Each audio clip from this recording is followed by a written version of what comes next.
LeFlore. I'm here with Prashant Shaw. Thank you so much for being here today. Well, thank you for having me. Well, we'd love to learn more. I hear you're in the TiE organization. Can you tell us about that? Absolutely. So TiE, as you know, is a producer of this conference, which is the world's largest entrepreneurial conference. We have this year about 3,500 people registered to attend over the two-day conference.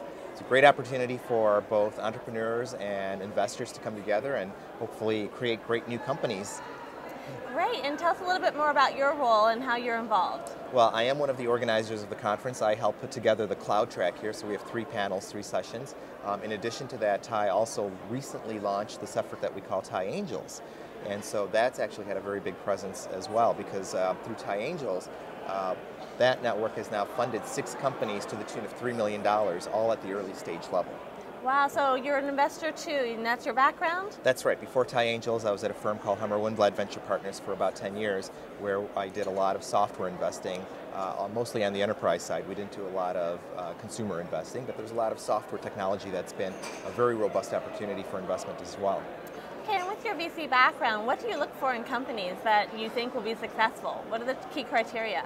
Well, you know, I think that speaking from the enterprise side, not so much on the consumer side, I think the enterprise side, first of all, right now has just a tremendous amount of opportunity. There's a lot of buzz, as you probably know, about cloud technology and all these things. But I think the biggest phenomenon that's happening right now is what I call the consumerization of the enterprise. So enterprises are really trying to figure out how do we use all these new technologies, even things like Facebook style of communication or Twitter style communication. How do we harness that across our employee base? And so these are things that are just great opportunities for a lot of entrepreneurs. In terms of what I look for specifically when selling to the enterprise, I think there are 2 questions that entrepreneurs need to be able to answer.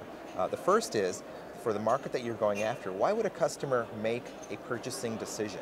Meaning, why are they compelled to even think about why they're going to change how they're doing business, why they want to look at a new product, or why they want to change the current vendor that they have today? Yeah. The second question is, if they decide that they want to make a change, why would they pick you? And so what I find is that entrepreneurs are really good about answering the second part, why would they pick you? But they have a challenge sometimes answering that first question. And so I really encourage entrepreneurs to say, well, here's why there's a change being made in the first place at all. Here's why we're not going to use our traditional old software system, and here's why we're moving to this new thing that I, as a startup vendor, can be a part of that solution. Great, and to wrap up, how would an entrepreneur get in front of you? How do they get visibility? Well, the easiest way is there's an application form on TiE, on tiesv.org. There's a link there to the TiESV Angels Network. The simplest thing to do is just to apply right there online. We'll look at their online submission, get them some feedback, and if they are one of the better opportunities we're seeing that month, we'll certainly bring them into the dinner meeting. Well, that sounds great. Thank you so much for meeting with us today. Thanks, Jeanine. Thank you.